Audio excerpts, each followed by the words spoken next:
Hi, I'm Bart Hanson, the owner and operator of CrushLivePoker.com. The following hand comes from our call-in show that we record at 4:45 p.m. Pacific Time every Monday. If you want to call in your hand, check out the phone number in the description. So you're playing Tropicana 1-2, 160 effective. Yes, sir. Okay. So we have two early position limps, the cutoff limps, and I am in the small blind with ace queen of spades. I decide to raise to 16. Ace, queen of spades. Yes, sir. So two limps and you make it Uh, six. Three limps, Okay. two early position limps, Yeah. and a limp in the cutoff. Okay. And you're on the button with ace, queen of spades and you make it 16. No, I'm in the small blind. Oh, small And blind, I I'm sorry. raised to 16.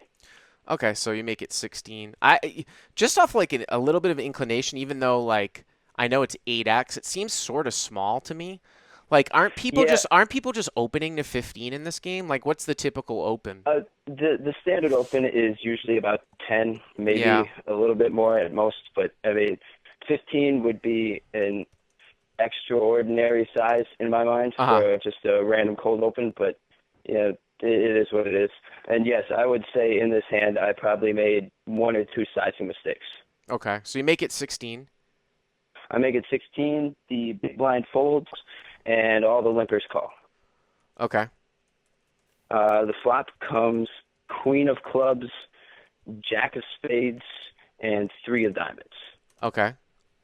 So this might be my first mistake, but small blind, I decide to check. So the pot is you're facing three opponents, so the pot is about $65 according to my Correct. calculations. You have about 140 left. So these are Yes. really always very, very awkward stack Yeah, sizes. it's weird because I have basically an SPR of two here. Yeah. I wouldn't overthink this spot though, to be perfectly honest with you. Like if you're in a very severely restricted cap buy-in and you're dealing with very, very beginning players, there's just no way that I'm ever going to be getting rid of this hand from what I've seen at the very low levels of no limit. Unless something happens where you were to bet and then it went like raise and then it went all in, and you were certain that the guys that were all in weren't fucking around and weren't drunk. But I mean, I see people at 1-2 call raises with queen 8 offsuit and they can't get away from it. So I would just start betting now. Oh yeah. There's Well, just no. I mean, once you hit top pair in a situation where you've raised it, this is why it gets so awkward, right? I mean, you're 80 big blinds effective, but not, I mean, it's almost more like 30 or 40 blinds effective because of the large raising preflop and the multi-way nature of the game. I would just bet and then call off most of the time or just go bet all in general. You don't really need to start worrying about some of that advanced stuff until you really move up to a little bit of a higher level about like, oh, what are these guys? How does this board affect their calling range preflop? You actually can't really apply that in a situation where you can't really narrow the ranges down all that much. You know what I'm saying? Preflop. So, yeah, it was probably my first mistake. To be honest, if you want me to explain my thought process, is that the next act is a guy who at this point has had, since I sat down, at least 5 beers. It's 3 in the morning. He's been at the table since I got there, 2 hours before. So I've also seen him. He's in 70% of the pots, and when checked to him, he almost consistently bets. uh-huh. So I put that into my thought process. Okay. But anyways, I check, and next to at does what I think he does. He leads out for 20, Mhm. and other early position folds, cutoff calls, and I decide to go for the check raise. But here might be my next mistake on top of that. I have looked in retrospect, and I think a shove probably is the best idea here with my stack size, but I decide to raise to 65. So, again, there isn't going to be like a ton of analysis on this hand. Just I'd like you to think about how strong you look by check raising here against two people. It would be an absolute disaster at this level to be able to get somebody's entire stack. They're not that deep with a hand like Queen 10 offsuit, Queen 9 suited, but then you get them to fold uh, because you check raise. So when you say, oh, a great play would be to check raise all in, I have a feeling that something's going to happen here where you get outdrawn.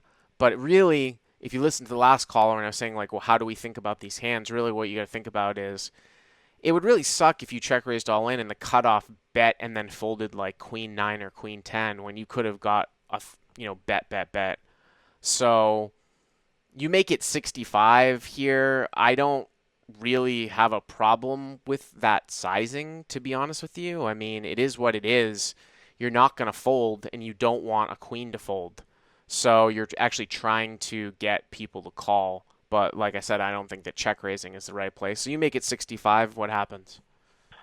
Check raised 65, and early position tanks for about 30 seconds to a minute and shoves his stack in there, which is about 110. Mm-hmm. And then the cutoff tanks as well for about a minute and shoves his whole stack in there, which covers me. Yeah, and by the way, when I was And saying cutoff before, I was talking about the guy before the cutoff. I was saying the guy in the uh, middle who squeezed in the middle, you don't want him to bet fold like queen nine because you check raise. yeah, So you make it 65. The original guy that bets the flop shoves for 110, and then the cutoff calls too. yeah, cutoff shoves all in, which covers me. I covered early position, but cutoff shoves, which covers me. I I mean, like I said, I mean, I haven't really played at these levels really in such a long time. Most of my experience comes from doing commentary very occasionally, but I don't think you can ever fold top pair in these games at this stack depth because there's too much gambling going on. I don't, and again, like even if you're correct in folding, like that's not like I was talking about similar to the guy that called first with the queen's hand where he like folded on the paired board when the river came because he just felt like he was beat.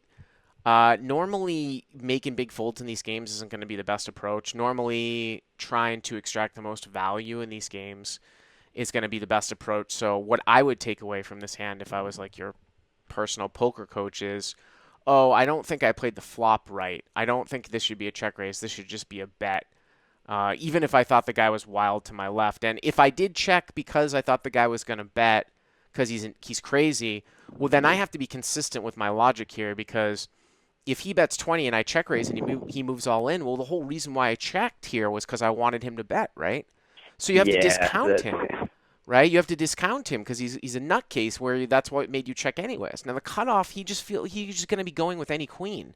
So I can't fold given the action, the history, and all that stuff. So well, yeah, folding really wasn't in my mind at this point. I mean, obviously, I put it through my head. Queen, the only hand that I can even possibly see one of them having. There's two hands that one of them could have that could beat me in my mind. One would maybe be Queen Jack, it's a possibility, and the only other hand I could see is maybe pocket threes. No one's going to have pocket queens. No one's going to have pocket jacks in this situation, at least in my mind. hmm And I call it off. Uh, early position shows Queen 10 of diamonds, and cutoff shows a jack. And the run out came King of Spades and Ten of Spades, so I rivered the Royal. But I was just trying to say that I think that I made a couple of sizing mistakes in this hand that, I mean, regardless you of river to royal. the, yeah, I rivered a Royal. hmm But I mean, regardless of the outcome in this scenario of, obviously stacking up, tripling up in this scenario, I feel like I probably could have played the hand to a better caliber than I did. Yeah, I mean, I would. I mean, I don't have a problem with your sizing. Like you said, like if you thought the guy was just an idiot and he was just going to bet any flop, that's why you checked, then okay. But you don't want to check raise all in and then have a guy like Queen 10 to fold. I didn't know what the result of this hand was, and that would be a disaster if that happened. And like I Yeah. said, the cutoff, he's just in there with anything because he thinks he's good pot odds. But I got to move along. Don't be so hard on yourself. I actually don't think that Oh, that hand is all played that badly, but just remember it's all value oh, there. All right, thanks, cool. Bart.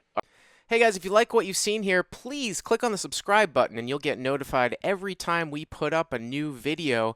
And if you want to check out crushlivepoker.com for the first month free, use the code YTA100. Click on the link right there.